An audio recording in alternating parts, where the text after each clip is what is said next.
Chers amis, je vous retrouve encore aujourd'hui avec plaisir pour poursuivre l'étude de notre texte d'Apocalypse. La dernière fois, nous avons vu les 3 premiers versets, c'est-à-dire l'introduction avec la chaîne de transmission, cette révélation de Jésus-Christ qu'il donnait à son ange, qu'il a donné à son tour à Jean, et ainsi de suite.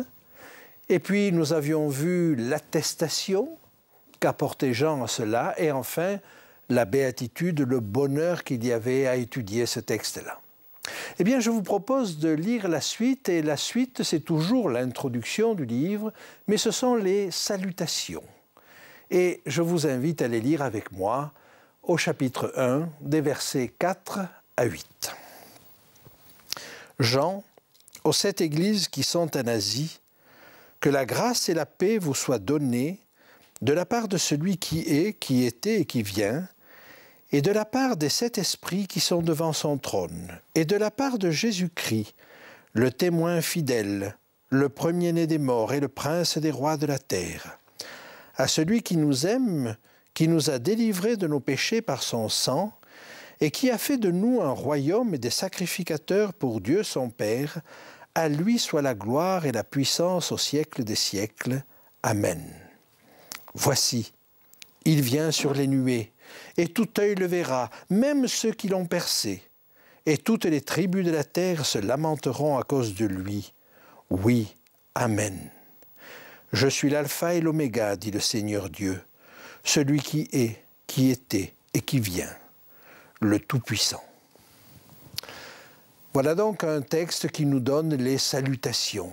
Et Jean va saluer les églises auxquelles il va envoyer ce texte, et il les salue de la part du Père, du Fils et du Saint-Esprit. Nous allons voir cela en détail. Alors ce document a certainement été envoyé aux églises d'Asie qui lui ont été nommées, qui lui seront données d'ailleurs un petit peu plus tard. Et donc plusieurs documents ont dû être écrits, ont dû être copiés déjà du temps de Jean pour passer à toutes ces églises-là. Et il est très probable qu'ensuite les églises ont dû se les passer de l'un à l'autre, de sorte qu'il y a dû avoir plusieurs copies de ce texte d'Apocalypse. Mais j'aimerais souligner que là, il est demandé de l'envoyer à 7 églises particulières. Or, il y avait en Asie, à cette époque-là, beaucoup plus que 7 églises. Le fait de l'envoyer à 7 églises a valeur symbolique. Le 7 signifie l'universalité. Et donc, envoyer le texte aux 7 églises signifie qu'il l'envoie en réalité à toutes les églises de tout le temps et de partout. Alors, il y a effectivement un autre élément qui va nous conduire dans cette direction, c'est que quand vous regardez le circuit fait par ces 7 églises, vous vous rendez compte que c'est un véritable circuit. Et même quand on arrive à Laodicée, il y a une route, la route d'Éphèse, qui vous ramène à Éphèse. Il y a donc là quelque chose qui, à l'évidence, nous indique un circuit, nous indique un tout. C'est une invitation au voyage, et je vous invite donc à rentrer dans ce voyage. Alors le verset 4 nous dit « Jean, aux 7 églises qui sont en Asie, que la grâce et la paix vous soient données. » Que la grâce et la paix soient données, on connaît en général l'Apocalypse comme un livre de guerre, de plaies et de bosses. Et effectivement, on ne le voit pas comme un livre de grâce et de paix. Et pourtant, il se présente lui-même de cette manière. Que la grâce et la paix vous soient données. Et en Apocalypse 22, à la fin du livre, nous avons la même invitation. Et je vous invite à lire au chapitre 22, le verset 21. Que la grâce du Seigneur Jésus soit avec tous. Par conséquent, regardons ce livre comme un livre de paix. Il annonce des choses difficiles, c'est vrai, mais c'est pour donner la paix à ses lecteurs. Alors Jean, aux 7 églises qui sont en Asie, que la grâce et la paix vous soient données, est-il dit, de la part de celui qui est, qui était et qui vient. Et là, trois entités vont se succéder. D'abord, celui qui est, qui était et qui vient, et dont on comprend qu'il est Dieu, Dieu le Père. La deuxième entité, c'est de la part des 7 esprits qui sont devant son trône. Certainement le Saint-Esprit. Et puis de la part de Jésus-Christ. Donc ces trois entités-là font que la salutation est trinitaire. Et pourtant, vous allez voir que des titres qui sont donnés à Dieu le Père sont également donnés au Fils. Et nous détaillerons ces choses-là. Alors, prenons la première personne, celui qui est, qui était et qui vient. Ce titre est donné à Jésus un petit peu plus loin dans le texte, au verset 7 et 8. « Je suis l'alpha et l'oméga », dit-il dit au verset 8, dit le Seigneur Dieu, celui qui est, qui était et qui vient, le Tout-Puissant. Or, l'alpha et l'oméga, c'est un titre qui est donné à Jésus plus loin dans le texte. Par conséquent, c'est Jésus qui est désigné là. Celui qui est, qui était et qui vient désigne aussi celui qui n'a pas de temps, qui n'a pas les contraintes du temps, qui existe de toute éternité. Et je vous rappelle comment Dieu s'était présenté à Moïse dans le buisson ardent. Nous allons lire cela dans le livre de l'Exode, au chapitre 3, verset 14.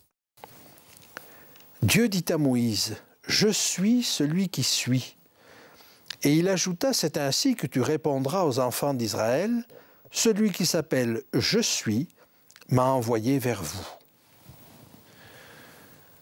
Celui qui s'appelle « Je suis », c'est-à-dire qui n'a pas de contrainte avec le temps, qui était, qui est et qui vient. Et ce mot « Yahvé », qui est imprononçable en hébreu, est en réalité une forme du verbe être qui peut se traduire ou peut traduire à la fois le passé, le présent et l'avenir. Cette communion de pensée entre le Père et le Fils, cette communion de définition, Jésus lui-même l'a souligné et je vous invite à regarder dans l'évangile de Jean au chapitre 10 et au verset 30. « Moi et le Père, nous sommes un. » Parole étonnante, paroles qui lui ont valu d'être accusé de blasphème. Et nous retrouverions la même idée dans la deuxième épître aux Corinthiens, au chapitre 5 et au verset 19, où on peut lire « Dieu était en Christ, réconciliant le monde avec lui-même ».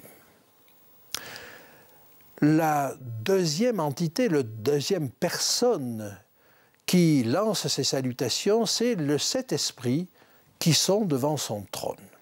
Alors ces sept esprits, nous allons les retrouver un petit peu plus loin, au chapitre 4 et au verset 5. « Du trône sortent des éclairs, des voix et des tonnerres. Devant le trône brûlent 7 lampes ardentes qui sont les 7 esprits de Dieu. » Et cela nous amène certainement à comprendre que ces lampes, ce sont celles qui doivent briller au-dessus des chandeliers, de telle sorte que le chandelier en lui-même n'éclaire rien s'il n'a pas de lampe. Mais la lampe qui est éclairée au-dessus du chandelier, c'est l'esprit. Alors nous verrons à la fin du chapitre 1 que les chandeliers représentent les églises. On peut le lire à la fin du chapitre 1 et au verset 20. Et les 7 chandeliers sont les 7 églises. Donc, nous pouvons tirer de là quelque chose, c'est que l'Esprit va se manifester à travers le peuple de Dieu. Il est la lampe qui éclaire le chandelier. Et une Église qui ne serait pas éclairée par l'Esprit, qui n'aurait pas l'Esprit, n'éclairerait rien. Jésus nous a appelés à être la lumière du monde. Mais la lumière du monde n'a de sens que si c'est lui qui est la lumière du monde et que nous reflétons la lumière qu'il nous a donnée. J'avance encore un petit peu dans le texte et tout au long du texte, nous verrons que cet esprit est omniprésent. Dans les messages aux églises, c'est Christ qui parle, mais c'est l'esprit qui parle.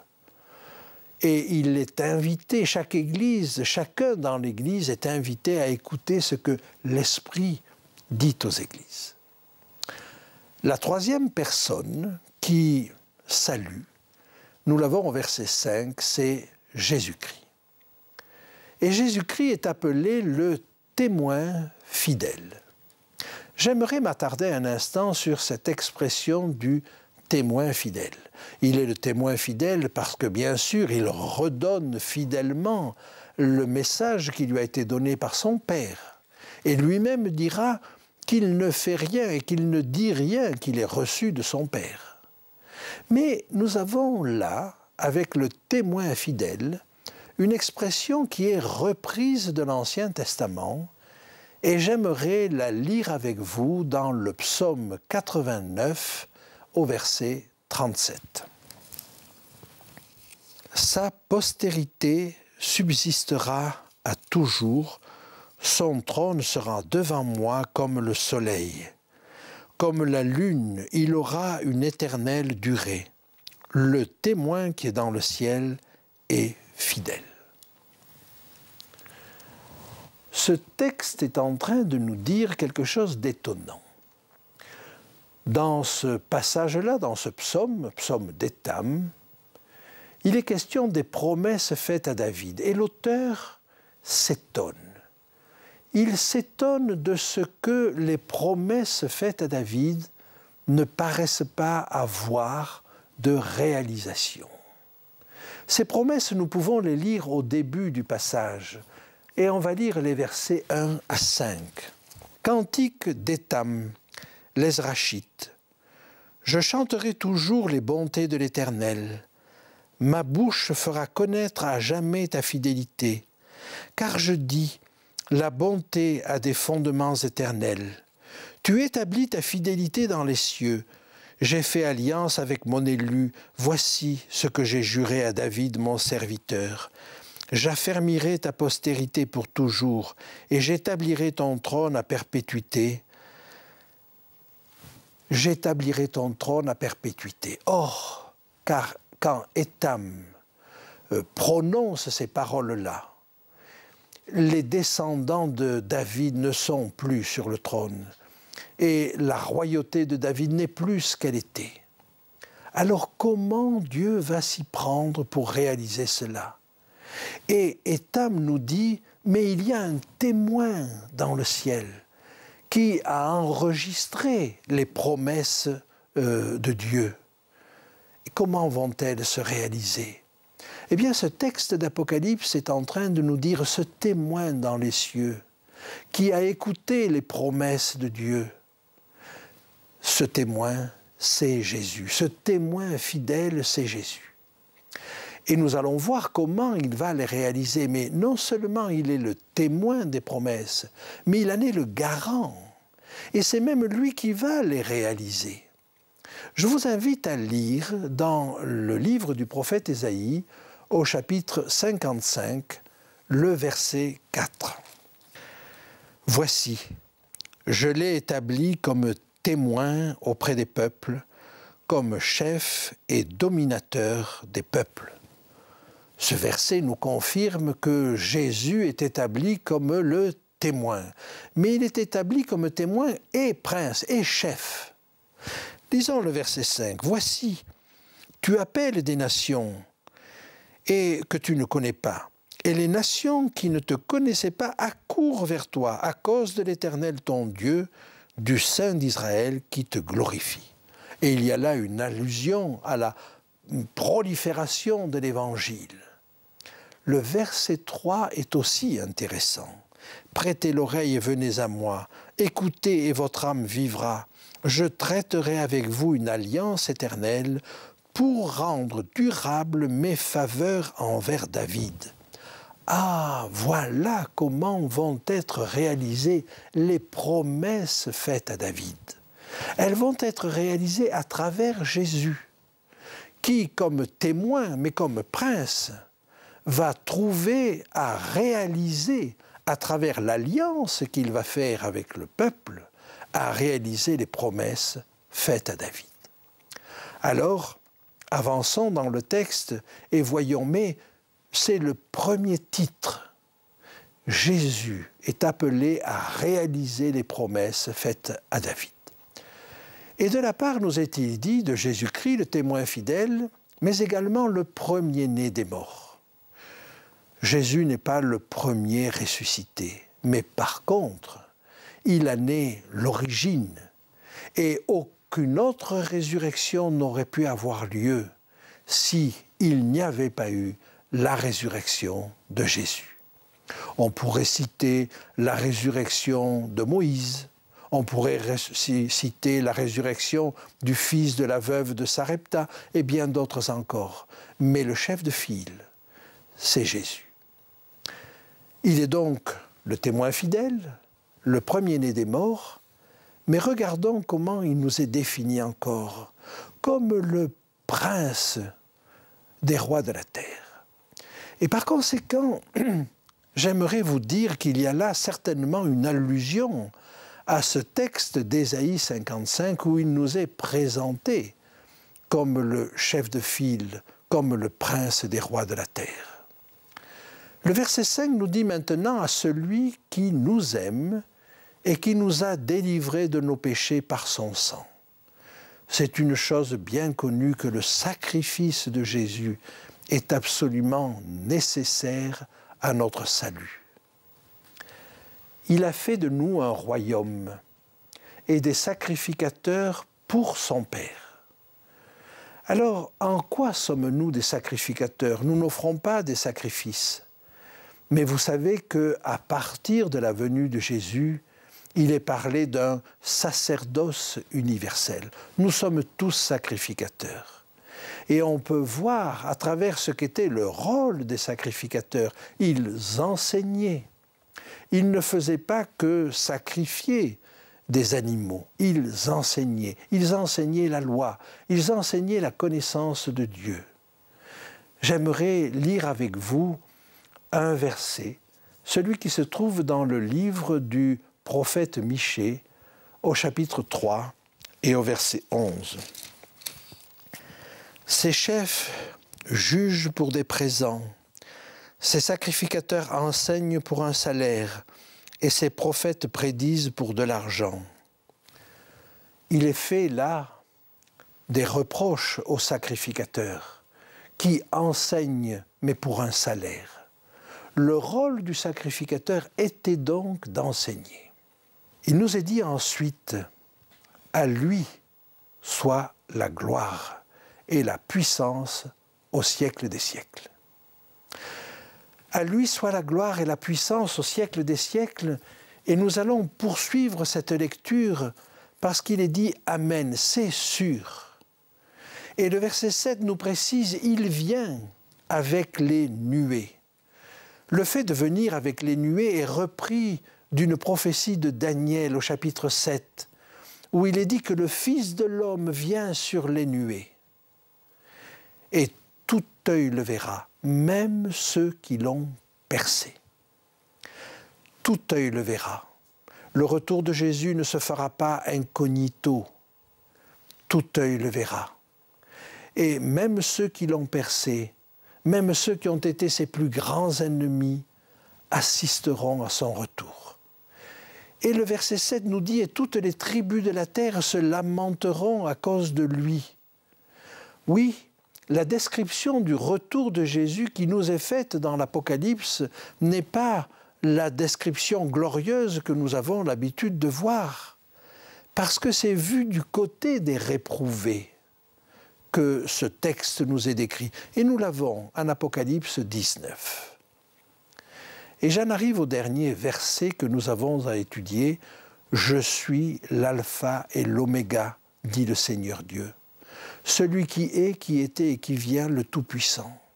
Et nous avons là des attributs qui sont aussi bien applicables à Dieu qu'à Jésus. J'aimerais vous dire que déjà l'Ancien Testament faisait cela. Je vous invite à lire dans le livre du prophète Ésaïe, le chapitre 9 et le verset 5.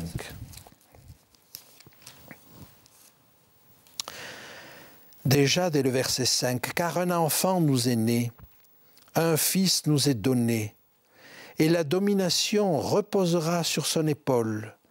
On l'appellera admirable, conseiller, Dieu puissant, Père éternel, Prince de paix. » Ces titres-là qui n'appartiennent qu'à Dieu appartiennent aussi à Jésus. Alors nous sommes peut-être troublés par cela, mais en réalité, Jésus est venu pour restaurer en nous l'image de Dieu. Et c'est l'objet de la réconciliation dont l'apôtre Paul parle. En réalité, pour se réconcilier, Dieu n'a pas besoin de changer son regard sur nous. C'est nous qui avions besoin de changer notre regard sur lui. Parfois, on peut comprendre le salut d'une autre manière, mais notre regard sur Dieu, c'est la première étape du salut. Et ce livre de l'Apocalypse va nous changer le regard sur Dieu. Aborder ce texte comme nous donnant un autre regard sur Dieu, sur sa bonté, sur son amour, sur sa délicatesse, sur son tact. Ne regardez pas à toutes les guerres qui y sont décrites, parce qu'à son peuple, Dieu veut parler dans l'intimité. Acceptez ce texte comme parlant à votre cœur. Et alors, vous y découvrirez des trésors.